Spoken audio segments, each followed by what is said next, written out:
Ram పోత్నేనితో relationship open అయిన భాగ్యశ్రీ బోర్సే అసలు వాళ్ళిద్దరి మధ్య ఏం జరుగుతుంది? సోషల్ మీడియాలో ఎలాంటి గుసగుసలు నడుస్తున్నాయి? అంటే ఈ మధ్య కాలంలో ఒక హీరో హీరోయిన్ ఇద్దరు కూడా కలిసి సినిమా చేశారా?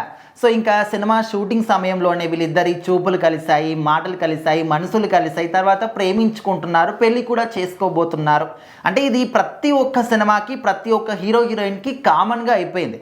అంటే ఇప్పుడు ఒక సినిమా షూటింగ్ చేస్తున్నప్పుడు ఖచ్చితంగా డైరెక్టర్ ఏ విషయాలు చెప్తారో, సో వాళ్ళు కిస్ చేసుకోమంటే కిస్ చేసుకోవాలి, హగ్ చేసుకోమంటే హగ్ చేసుకోవాలి, రొమాంటిక్ సీన్స్ అన్నీ కూడా చేయాల్సి వస్తుంది. సో వాటిని చూసినంత మాత్రాన వాళ్ళు చేసేది జస్ట్ యాక్టింగ్ మాత్రమే. బట్ మనం వాటిని చూసి వాటిని బయటికి చూసి సో లేదు ఇది ఇంత కూడా నిజమే అనుకుంటున్నారు. అంటే వాళ్ళు ఎట్లా అంటే ఒక క్యారెక్టర్ని యాక్టింగ్ చేస్తున్నాం అన్నట్టు కాకుండా నిజంగానే మనం అక్కడ ఉన్నామా అనే ఒక ఫీల్తో చేస్తారు కాబట్టి సో ఆ ఫీల్ మనకు కూడా అనిపిస్తుంది. సో వాటిని చూసి మనము వాళ్ళు నిజంగానే ప్రేమించుకుంటున్నారు, నిజంగానే కలిసిపోయారు ఈ విధంగా అనుకోవడం ఖచ్చితంగా 100కి 200% తప్పే. సో అదేవిధంగా ఇప్పుడు భాగ్యశ్రీ బోర్సే, అదేవిధంగా రామ్ పోత్నేని ఇద్దరు కూడా మనందరికీ తెలుసు రేపు సినిమా కూడా రిలీజ్ ఉంది ఆంధ్ర కింగ్ తాలూకా. సో మరి ఈ సినిమా షూటింగ్ సమయంలోనే ఇద్దరు కూడా ప్రేమించుకుంటున్నారు, ఇద్దరు ఈ చూపులు కలిసి అనే విధంగా చాలామంది మాట్లాడుకున్నారు. అండ్ సోషల్ మీడియాలో కూడా దానికి సంబంధించిన వీడియోస్ చాలా వైరల్ అవుతూ వచ్చాయి. అండ్ ఇప్పుడు ఏంటంటే భాగ్యశ్రీ బోర్సే గారు దీని గురించి ఒక క్లారిటీ అనేది ఇచ్చారు. అంటే ఈ ప్రమోషన్స్లో ఉంటాయి కదా ఖచ్చితంగా ఏ సినిమాకైనా కూడా.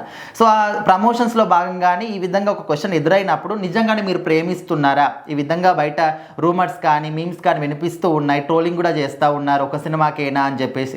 సో దాని గురించి అడిగినప్పుడు భాగ్య గారు ఏం చెప్పారంటే ఎవరి గురించి ఎవరు ప్రేమించుకుంటున్నారు ఎంత కూడా పక్కన పెడితే నాకు ఒక మంచి ఫ్రెండ్ రామ్ పోత్నేని.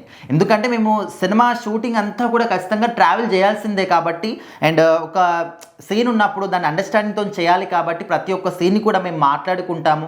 అండ్ ముందుగా మేము మాటలు కలిస్తేనే కదా ఏదైనా కూడా డిస్కస్ చేసుకోగలుగుతాం. సో ఈ విధంగా మంచి ఫ్రెండ్షిప్ బాండింగ్ అనేది ఏర్పడింది.